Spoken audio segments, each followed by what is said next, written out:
그러면 앞으로 선시공 후 계약은 확실히 하지 않겠다라고 약속하시는 거죠? 예, 안 받으면 너네 회사 이 공사를 철수시키겠다 이런 얘기 아니에요? 그것처럼 비춰질 수가 있습니다. 하청업체들에 대한 배려와 그리고 상생 협력을 더욱더 적극적으로 해주시길 바라겠습니다. 예, 의원님께서 지적하신 부분 명심해서 협력업체가 잘 되도록 저희들 지도하겠습니다.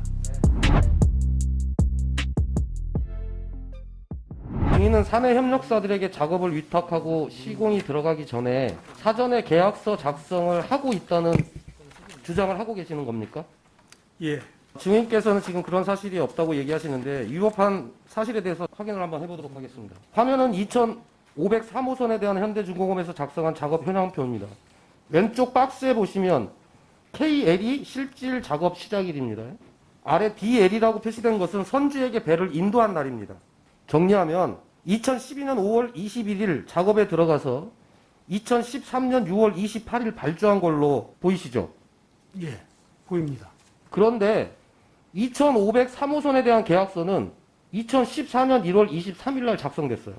무슨 얘기냐면 이미 2503호선은 2013년 6월 28일 발주가 끝났는데 그로부터 7개월 후인 2014년 1월 23일 날 계약서를 작성했다는 얘기예요. 이게 명백히 선시공 후 계약한 하도급법 위반 아닙니까? 그러면 앞으로 선시공 후 계약은 확실히 하지 않겠다라고 약속하시는 거죠? 예, 이어서 다른 질의 하나 더 드리겠습니다. 기성금 관련된 문제인데요.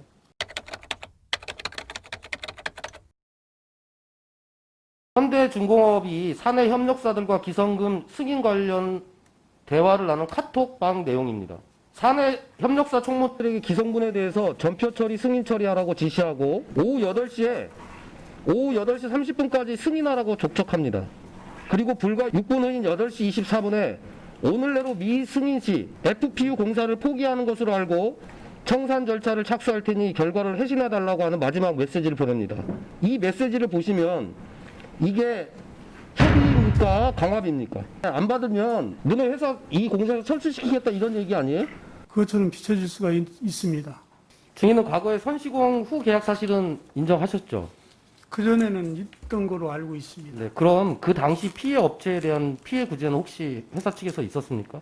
원청에서는 안 했습니다. 위법한 행위에 대해서도 지금 책임을 지고 있지 않고 사실 앞에서는 상생협력 동반선장을 이야기하면서 사내 협력사 200여 곳 중 절반이 넘는 123곳이 적자로 문 닫는 동안 대주주에게 1,767억 원을 배당했습니다. 이게 상생협력이라고 생각하시나요? 지난 3월에 협력사와의 상생모델 구축을 목표로 이렇게 동반성장실을 만들었는데 피해를 호소하는 사내 협력사들이 현대중공업 사측과 만나서 간담회도 하고 자신들의 처지에 대해서 호소도 하고 싶은데 만나주지도 않고 있는 상황이라는 거예요. 적어도 이런 정도는 원청에서 해주셔야 되는 거 아니겠습니까? 지금 현대중공업이 자신들의 경영 철학으로 윤리 경영을 기반으로 하고 공정하고 투명한 경영을 하겠다라고 약속하신 만큼 함께 상생하는 그리고 대기업으로서 하청업체들에 대한 배려와 그리고 상생 협력을 더욱더 적극적으로 해주시길 바라겠습니다. 예, 의원님께서 지적하신 부분 명심해서 협력업체가 잘 되도록 저희들 지도하겠습니다.